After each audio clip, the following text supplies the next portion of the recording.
A lion's roar does not exist at birth. It develops over years. And before it ever becomes that sound, it begins as something almost unnoticeable. Something small. Something quiet. Because a lion is not born with a voice that commands anything. A lion cub is born into the world, and in its earlier stage, around 0 to 3 months, its voice is not power, it is survival. It does not roar. It produces only soft calls, mews, and whimpers. Not to dominate, but to stay connected to its mother and siblings. Sound is not authority. It is dependency. A signal sent into the world, hoping something answers. And that is where it begins. Because a lion's voice is not created complete. It is built, slowly, through biological development. Between 3 to 6 months, the cub begins to experiment vocally. Small growls appear. Unstable sounds. Short, inconsistent attempts that do not yet carry far. They are not roars.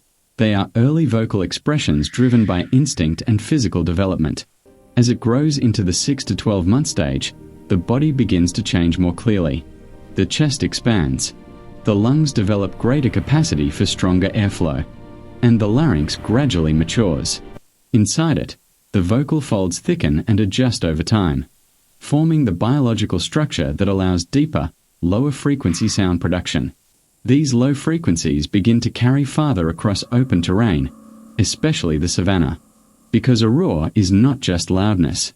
It is coordination, breath, pressure, vocal vibration, resonance, all working together as a single biological system.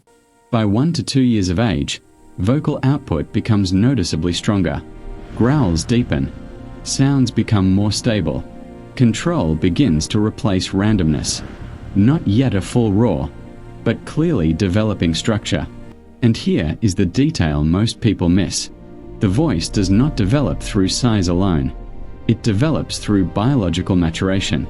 Experience and interaction help refine timing and coordination. But the foundation is always physical growth.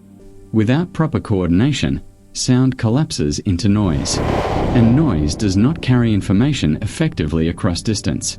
So the voice becomes more refined through interaction with the environment, through play, through response, through feedback from the world around it. What carries? What fails? What fades quickly? Until over time, coordination becomes stable. By around 2 to 3 years of age, the system approaches full maturity. The chest is strong enough to sustain pressure. The lungs are fully developed for forceful airflow. The larynx and vocal folds are structurally mature. Now the lion is capable of producing deep, sustained, low-frequency roars that travel long distances across the savannah. And suddenly, the purpose becomes clear. This is not a voice made for communication alone. It is a biological signal of presence, a declaration that does not request attention. It establishes space. But even then, the system is not finished, because a roar is not defined by sound alone. It is defined by control. When to release it, when to conserve energy, when silence is more effective than sound. Because in a lion, silence is not absence. It is restraint. And restraint is also a form of strength. And when that restraint breaks, the sound is no longer just heard. It is felt. Across distance. Through air. As vibration and pressure. A signal shaped not for volume, but for reach. Not for expression, but for impact. And in that moment, the voice is no longer developing. It is complete. Not just sound. Not just power.